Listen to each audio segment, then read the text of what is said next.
Hello everyone, कैसे हो सब। कमेंट करो जल्दी से जो बच्चे कक्षा के अंदर आ चुके हैं। मैं असीम भारद्वाज स्वागत करता हूं आपका अपने यूट्यूब चैनल कंपटीशन बाबा 360 पे। आधुनिक भारत का इतिहास हमारा चल रहा था, जिसके अंदर अप्रोक्सीमेटली हम 11 से 12 लेक्चर पढ़ चुके थे। 11 लेक्चर आई थिंक हुए थे। आज 12वां लेक्चर है और इसके बाद 3 लेक्चर और होंगे, जिसके बाद हमारा आधुनिक भारत का इतिहास कंप्लीट हो जाएगा। तो आधुनिक भारत को हमने 6 भागों में बांटा था। उन 6 भागों में से 4 भाग कंप्लीट हो चुके थे और 5वें भाग पे हमने एक कक्षा लगाई थी। आज दूसरी कक्षा है, ठीक है। तो आज की कक्षा के अंदर दो वायसराय जो हमारे, उनके बारे में अध्ययन हमें करना है, ठीक है। कौन कौन से? लॉर्ड मिंटो द्वितीय और एक दूसरे वायसराय जो हैं लॉर्ड हार्डिंग द्वितीय, ठीक है, लॉर्ड हार्डिंग द्वितीय। और दोनों का जो टाइम रहा था ये रहे थे 1805 से 1810 के बीच, और ये रहे थे 1810 से 1816 के बीच। तो 1805 से और लास्ट 1816 के बीच में जो घटनाएं घटित हुई थी वो हमें आज का विषय हमारा है, वो हमें आज इस कक्षा के अंदर पढ़ना है। तो आइए शुरू करते हैं। दोनों वायसराय में से किसके काल के अंदर कौन सी घटनाएं घटित हुई वो सब के बारे में।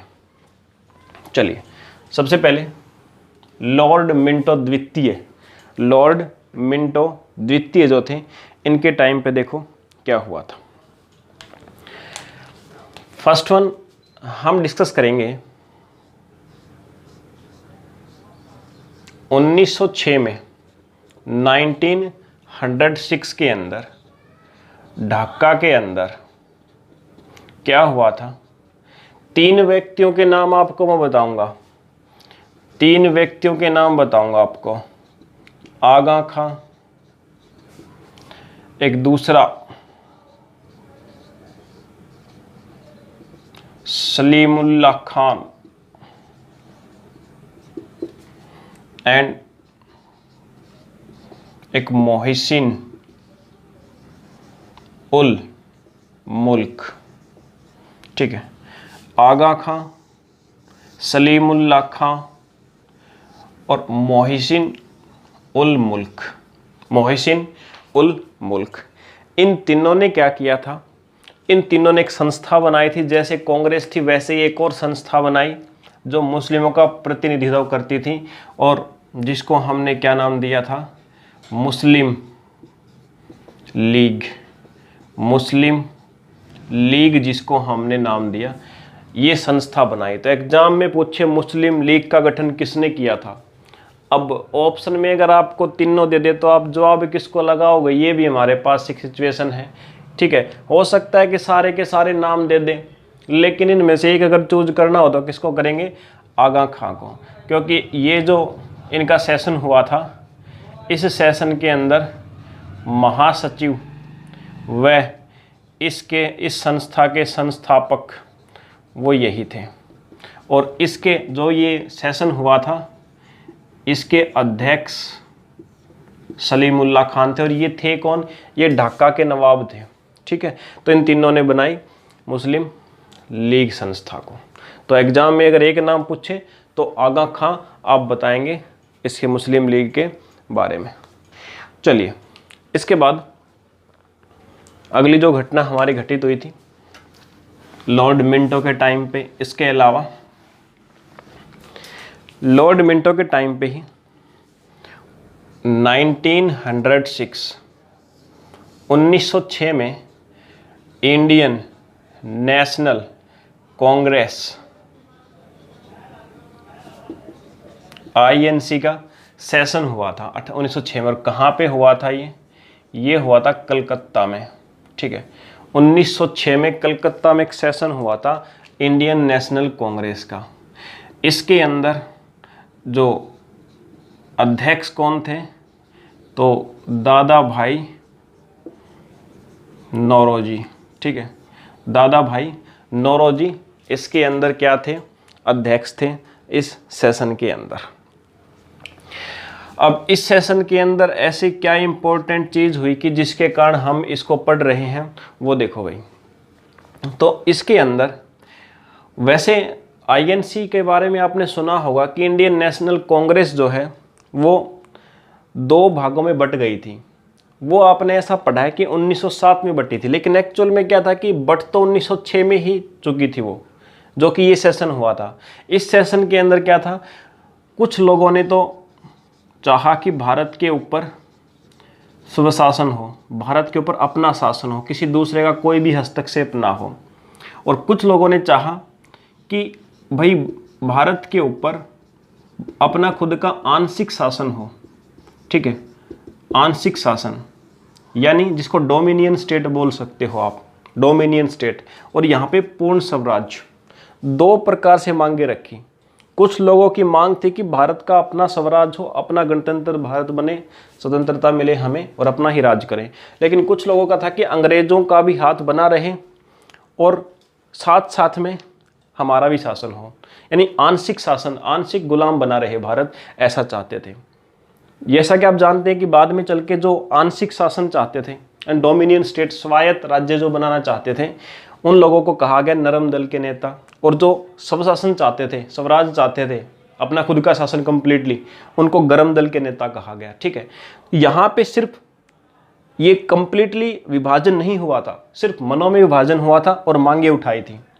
अगर आपसे पूछे कि कांग्रेस का इन 2 भागों में विभाजन, यानी गरम दल और नरम दल के अंदर विभाजन कब हुआ, तो याद रखिए 1906 में नहीं हुआ था, वो हुआ था इसके बाद वाला जो सेशन हुआ था 1907 में, जो कि कहाँ पे हुआ था, सूरत के अंदर, ठीक है। सूरत का जो सेशन हुआ था किसका, इंडियन नेशनल कांग्रेस का।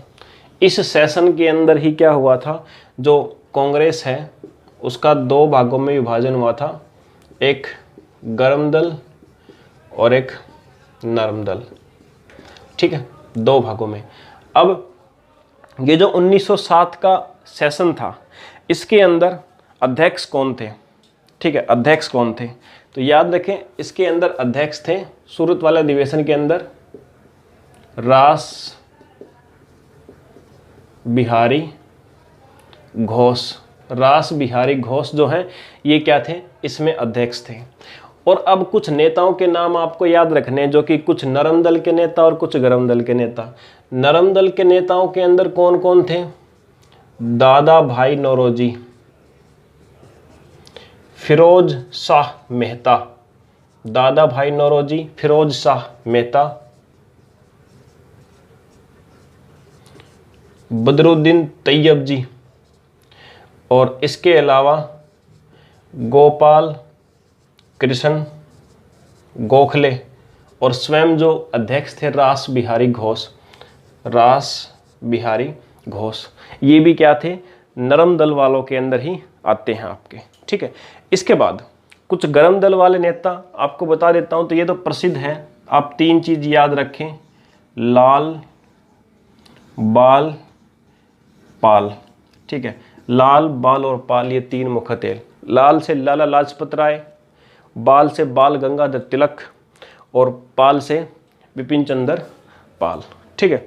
ये 3 थे आपके, 3 आपके थे जो गरम दल के नेता थे। बाल गंगाधर तिलक के बारे में आपने सुना होगा कि 2 बार ये कहाँ गए थे, मांडले जेल जो है, 2 बार मांडले जेल होकर आई हैं, ठीक है। और मांडले जेल के अंदर, जो बर्मा के अंदर थी ये मांडले जेल, और इसी जेल के अंदर इन्होंने 2 बुक लिखी। कौन कौन सी, एक तो लिखी थी आर्कटिक होम ऑफ वेदाज, जो वैदिक लोग थे उनका घर इन्होंने बताया था आर्कटिक रीजन में, और ये बुक लिख के। और दूसरी इन्होंने लिखी थी गीता रहस्य, गीता रहस्य और आर्कटिक होम फॉर वेदाज, ये बुक इन्होंने 2 लिखी थी। कहाँ पे, मांडले जेल के अंदर लिखी थी, और 2 बार उस जेल के अंदर ये गए थे, ठीक है, बाल गंगाधर तिलक। चलिए यहाँ तक क्लियर हुआ, इसको इरेज कर देते हैं। इसके बाद मिनटों के ही टाइम पे और क्या क्या घटनाएं घटित हुई थी।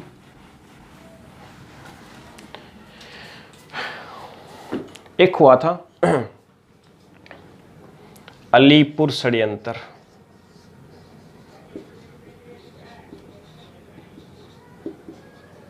अलीपुर कॉन्स्पिरेसी, अलीपुर षड्यंत्र। ठीक है, ये कब हुआ था?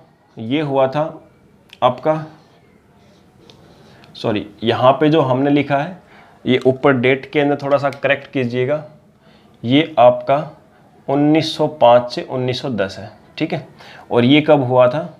1908 के अंदर। ठीक है, क्योंकि 1800 वाले तो हम पीछे पढ़ चुके थे, अभी 1900 वाला जो हमारा टाइम है आज़ादी के आसपास वाला, वो टाइम हमारा चल रहा था। ठीक है, तो 18 की जगह सॉरी मैंने यहाँ 19 लिखना, तो 1908 में क्या हुआ था? ये अलीपुर कॉन्स्पिरेसी हमारी हुई थी। इस अलीपुर कॉन्स्पिरेसी के अंदर देखिए क्या हुआ, क्या थी। तो 3 नाम मैं आपको बताऊंगा, उनको आपको याद रखना है। एक प्रफुल्ल चाकी, सेकंड खुदीराम बोस, और थर्ड अरविंदो घोष। ठीक है, ये 3 नाम, 3 लोगों ने मिलकर के क्या किया था कि एक मुजफ्फरपुर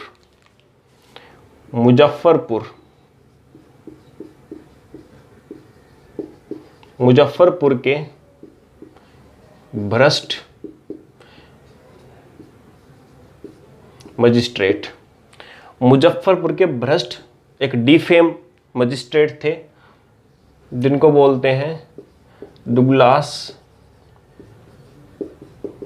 किंगफोर्ड। मुजफ्फरपुर के भ्रष्ट एक मजिस्ट्रेट थे, इनके ऊपर इन्होंने क्या किया था? इन तीनों ने बम फेंका था।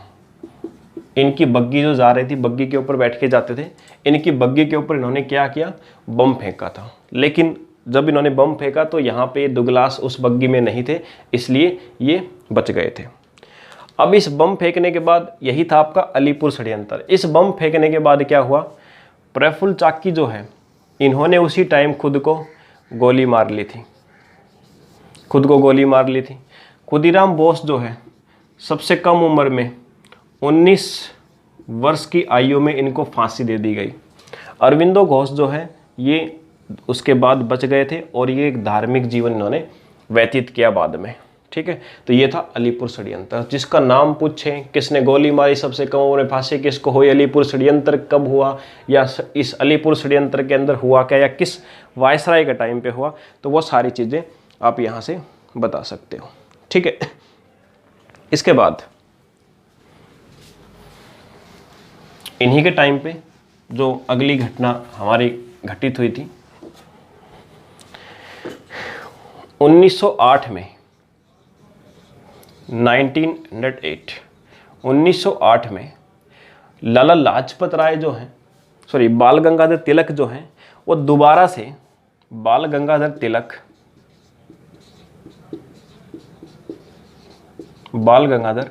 दोबारा से 6 वर्ष के लिए कहाँ गए? मांडले जेल में गए, मांडले जेल गए 6 वर्ष के लिए दोबारा से। ठीक है, और वहाँ से कब लौटे? 1914 में। क्यों गए थे इसका रीज़न आप याद रखेंगे। रीज़न था कि जो एक अखबार आता था केसरी, उस केसरी अखबार के अंदर इन्होंने क्या किया था? बाल गंगाधर तिलक ने आक्रामक खबर छापी थी, यानी भड़काऊ खबर छापी थी अंग्रेज़ों के खिलाफ इस केसरी अखबार के अंदर। इसीलिए इनको 6 साल के लिए मांडले जेल में भेज दिया गया। ठीक है, और एट लास्ट इनकी मृत्यु कब हुई थी? तो इनकी डेथ हुई थी 1920 में। ये भी आप याद रखना, बाल गंगाधर तिलक की। ठीक है, तो ये था आपके लॉर्ड मिंटो के टाइम पे जितनी भी घटनाएं आपकी घटी थी किसी भी एग्जाम के लिए। इसके बाद अगला हमारे गवर्नर जनरल जो हैं Lord Hardinge.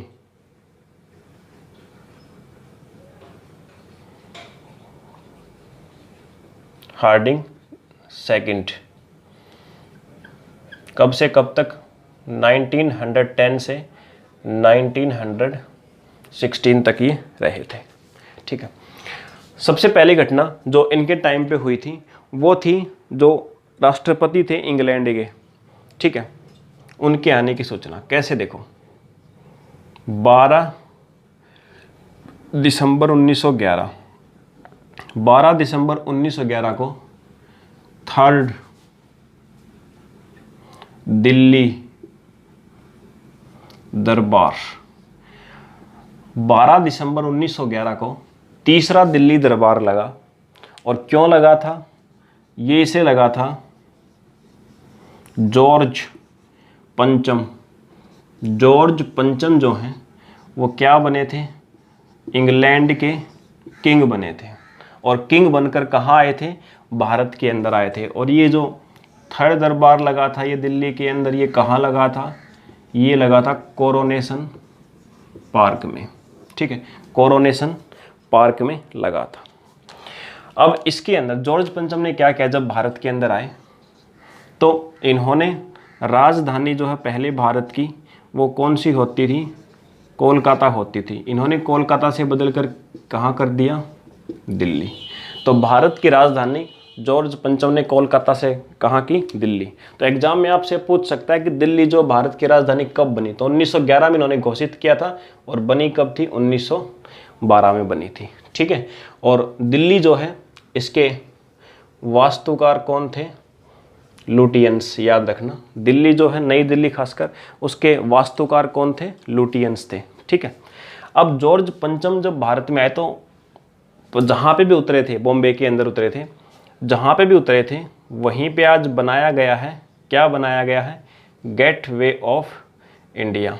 Gate way of India बनाया गया है, जहाँ पे जॉर्ज पंचम भारत के अंदर सबसे पहले उतरे थे। इसी को भारत का प्रवेश द्वार भी कहा जाता है।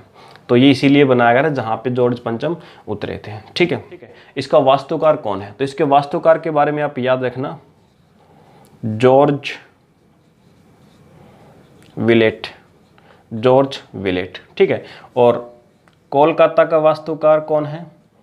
जॉब चारनॉक। जॉब चारनॉक। ठीक है, ये भी याद रखना, जॉब चारनॉक फ्रांसीसी व्यक्ति हैं ये। तो ये दिल्ली के वास्तुकार लुटियंस, कोलकाता के जॉब चारनॉक और गेटवे ऑफ इंडिया के जॉर्ज विलेट हैं आपके। इसके अलावा जो जॉर्ज पंचम आने के बाद एक कांग्रेस का अधिवेशन भी हुआ था 1911 का, INC, इंडियन नेशनल कांग्रेस का सेशन। ठीक है, और ये कहाँ पे हुआ था? कलकत्ता के अंदर ही हुआ था। 1911 का जो कांग्रेस का सेशन हुआ था वो। इसके अंदर अध्यक्ष कौन थे? इसके अध्यक्ष थे बिशन नरेन धर। बिशन नरेन धर लिख देता हूँ यहाँ पे। इनके अध्यक्ष थे बिशन नरेन धर। ठीक है, और इसके अंदर से क्या खास बात हुई? तो जॉर्ज पंचम के सम्मान में इस अधिवेशन के अंदर सबसे पहले गाया गया था जनगण मन। ठीक है, जनगण मन जो हमारा राष्ट्रगान है, जिसको 24 जनवरी को स्वीकार किया गया था, वो पहली बार यहाँ पे गाया गया था। ठीक है, और इसको गाया किसने था? You know very well, RN Tagore, Rabindranath Tagore ने इसको गाया था। सबसे पहले ये प्रकाशित कहाँ पे हुआ था? तो ये प्रकाशित हुआ था एक पत्रिका के अंदर, तत्वबोधिनी। ठीक है, तत्वबोधिनी एक पत्रिका थी, उसके अंदर सबसे पहले प्रकाशित हुआ था जनगण मन। और सबसे पहले गाया कब था? 1911 में इंडियन नेशनल कांग्रेस जो है उसके कलकत्ता वाले अधिवेशन के अंदर। किसने गाया था? RN टैगोर ने। और इसको राष्ट्रीय गान के रूप में कब स्वीकार किया गया था? यू नो वेरी वेल, 24 जनवरी 1950 को, जैसा कि मैंने आपको बताया। इसके बाद एक और चीज़ आपको जो याद रखनी है वो क्या कि दिल्ली षड्यंत्र के नाम से भी एक घटना फेमस है आपकी, दिल्ली षड्यंत्र। ठीक है, वो क्या है देखिए, जो इन्हीं के टाइम पे हुआ था और इन्हीं के साथ हुआ था। दिल्ली कॉन्स्पिरेसी, वो देखिए, दो व्यक्ति हैं, रास बिहारी और सचिन सान्याल। ये जो दो व्यक्ति हैं, इन्होंने मिलकर के एक कॉन्स्पिरेसी, एक षड्यंत्र रचा था, जिसको आजकल क्या कहा जाता है, दिल्ली कॉन्स्पिरेसी, यानी दिल्ली षड्यंत्र जिसको कहा जाता है। तो इस दिल्ली षड्यंत्र के अंदर इन्होंने क्या था वो देखिए आप एक बार। तो दिल्ली षड्यंत्र के अंदर इन्होंने लॉर्ड हार्डिंग सेकंड जो थे, इनके ऊपर क्या फेंका था, बम फेंका था। लॉर्ड हार्डिंग द्वितीय जो हैं, इनके ऊपर बम फेंका था। इसी को कहा जाता है आपकी दिल्ली कॉन्स्पिरेसी। और ये कौन सी जगह पर फेंका था, ये भी आपसे एग्जाम में पूछा जा सकता है। तो दिल्ली के चांदनी चौक, ठीक है, दिल्ली के चांदनी चौक में ये किया था। तो यही थी आपकी दिल्ली कॉन्स्पिरेसी। इसके बाद में एक छोटे से दो फैक्ट आप याद रखेंगे कि एक केबीसी के अंदर भी एक क्वेश्चन ये पूछा गया था कि जब दिल्ली राजधानी बनी तो वहाँ पे तो आपका ऐसे कोई ऑफिस नहीं थे हमारे पास, राष्ट्रपति भवन वगैरह कुछ भी नहीं था, तो उस समय भी काम कहाँ पे होता था। तो याद रखें, जब दिल्ली राजधानी बनी तो वो काम होता मेटकॉफ हाउस, ठीक है, मेटकॉफ हाउस के अंदर काम होता रहा जब दिल्ली राजधानी बनी थी उस समय पे। इसके बाद में जैसा कि आप जानते हो कि 1913 में रविंद्रनाथ टैगोर को गीतांजलि के लिए क्या मिला था, नोबेल पुरस्कार मिला था। यही नोबेल पुरस्कार प्राप्त करने वाले पहले भारतीय बने थे, कौन, रविंद्रनाथ टैगोर। क्यों मिला था, अपनी पुस्तक गीतांजलि के लिए मिला था इनको। इसके बाद में एक और चीज़ आप याद रखेंगे जो 1913 में ही हुई थी, ये भी 1913 मिला था। और 1913 में ही एक और क्या हुआ था कि सैन फ्रांसिस्को के अंदर, जो कि यूएसए के अंदर है, इसमें लाला हरदयाल ने, सैन फ्रांसिस्को के अंदर लाला हरदयाल ने गदर पार्टी की स्थापना की, ठीक है, किसकी स्थापना की, गदर पार्टी। इस गदर पार्टी के अंदर और भी 2 मेंबर थे, वो कौन कौन थे वो भी याद रखना आपको, श्यामजी कृष्ण वर्मा, जिन्होंने इंडिया हाउस की स्थापना की थी, पीछे आपने पढ़ा था, और दूसरे सोहन भिखना, ठीक है, सोहन भिखना। ये 2 सदस्य होते, श्यामजी कृष्ण वर्मा और सोहन भिखना। और स्थापना किसने की थी गदर पार्टी की, लाला हरदयाल ने। कब की थी, 1913 के अंदर, ठीक है। तो ये चीज़ भी आपको याद रखना है।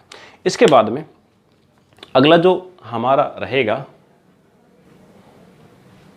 इसको रेज कर देते हैं पहले, फिर एक लास्ट जो घटना इस आज की कक्षा के अंदर हमें पढ़नी है उसका हम अध्ययन करेंगे।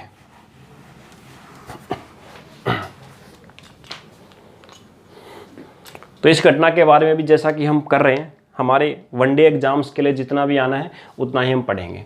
तो ये हमारा है फर्स्ट वर्ल्ड वॉर, पहला विश्व युद्ध,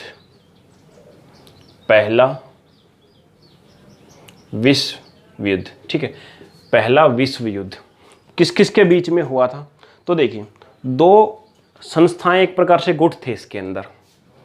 एक तो था त्रिगुट समझौता, जिसको बोल सकते हो आप, और ये समझौता हुआ था 1882 के अंदर।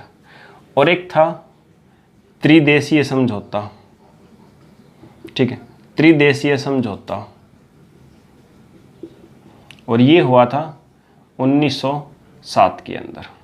तो मुख्य रूप से इन 2 समझौते के अकॉर्डिंग जो कंट्री आपस में मिले हुए थे, मुख्य रूप से 3 कंट्री का ग्रुप यहाँ था और 3 कंट्री का ग्रुप मुख्य रूप से यहाँ था। ये था मुख्य रूप से, बाकी छोटे छोटे कंट्री इधर उधर से साथ सबने दिया है। तो इन दोनों के बीच में हुआ प्रथम विश्व युद्ध। अब थे कौन कौन से वो देखिए, यहाँ पे जर्मनी, सेकंड, तीसरा ऑस्ट्रिया हंगरी, ठीक है, ऑस्ट्रिया हंगरी, ये दोनों मिलकर एक ही देश थे, आप ये मान के चलिए। जर्मनी इटली और ऑस्ट्रिया हंगरी। लेकिन 1915 में क्या हुआ था, 1915 में इटली की जगह पर तुर्की आ गया था। ठीक है, तुर्की आ गया था। और इधर त्रिदेशीय समझौता जो था, यहाँ पे कौन कौन से देश थे, यहाँ पे आपके ब्रिटेन, फ्रांस और रूस यानी रसिया। और रसिया का क्या हुआ, इनके साथ एक समझौता हुआ और जिसके बाद में रसिया इस युद्ध से बाहर हो गया। कब हुआ, 1917 में। लेकिन उससे पहले 1915 में यहाँ पे कौन आ चुका था, यूएसए, अमेरिका इस युद्ध के अंदर आ चुका था। तो मुख्य रूप से ये देश, कंट्रीज आपके सामने लिखी हुई हैं जिन्होंने भाग लिया। अब जानते रीजन, इस विश्व युद्ध का रीजन क्या था। इसका रीजन था कि ऑस्ट्रिया हंगरी के जो राजकुमार थे, ऑर्कड्यूक या ऑर्कड्यूस कई बार बोलते हैं, इनकी क्या कर दी गई, इनकी कर दी गई हत्या। और हत्या किसने की, उसके हत्या के अंदर सर्बिया जो कंट्री है वहाँ के एक व्यक्ति का नाम आया। ठीक है, तो सर्बिया के एक व्यक्ति का नाम आया। अब सर्बिया को भय था कि इस चीज़ का बदला लिया जाएगा उससे, ऑस्ट्रिया हंगरी के द्वारा। इसीलिए सर्बिया जो है, सर्बिया ने क्या किया, सर्बिया ने अपने बचाव के लिए वो किसके पास चला गया, वो चले गए दूसरे कंट्री यानी रसिया के पास चला गया। सर्बिया चला गया रसिया के पास। रसिया ने सर्बिया का साथ दिया। तो इधर से जो जर्मनी कंट्री है, जर्मनी ने क्या किया, सबसे पहले तो फ्रांस पे अटैक कर दिया। जर्मनी ने सबसे पहले किया अटैक किसके ऊपर, फ्रांस के ऊपर।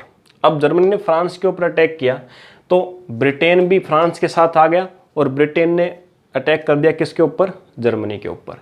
इसके बाद रसिया युद्ध से निकल गया लेकिन यूएसए आ गया और इन कंट्रीज के बीच में फिर आपसी युद्ध शुरू हो गया अच्छी प्रकार से और युद्ध काफ़ी समय तक चला। और ये जो युद्ध है ये कब से कब तक चला, फर्स्ट वर्ल्ड वॉर जो चला था ये चला था 1914 से 1918 तक। तो याद क्या रखना है, एक तो टाइम आपको याद रखना है, किन किन के बीच हुआ था ये युद्ध, वो चीज़ें आपको याद रखनी है, और कौन कौन से देश इस युद्ध के अंदर शामिल थे। जैसा कि मैंने बताया, रीजन आपको याद रखना कि प्रथम विश्व युद्ध जो है ये हुआ क्यों। तो प्रथम विश्व युद्ध क्यों हुआ, क्योंकि ऑस्ट्रिया हंगरी के राजकुमार जो थे, वैसे राजकुमार थे, वो किंग नहीं बने थे, किंग बनने वाले थे वो, तो किंग नहीं बने थे तब तक, सिर्फ राजकुमार थे। तो उनकी हत्या कर दी सर्बिया के एक किसी व्यक्ति ने। ठीक है, तो इसीलिए जो जर्मनी है या ऑस्ट्रिया हंगरी जो है वो सर्बिया पे आक्रमण करने वाले थे। इसलिए सर्बिया ने किससे रिक्वेस्ट की, रसिया का सहारा लिया। और रसिया का सहारा लेने के बाद ये युद्ध स्टार्ट हो गया। और युद्ध स्टार्ट हो गया तो उसके बाद आप जानते हैं कि लाखों करोड़ों लोगों का विध्वंस हुआ, वहाँ पे जन हानि हुई और माल जान बहुत सारी हानि हुई। ठीक है, तो ये आपका आज की कक्षा थी हमारी। इस कक्षा के अंदर इतना सारा सब आपको करना है, और कोई प्रॉब्लम आए तो कमेंट सेक्शन के अंदर आप ज़रूर बताइएगा।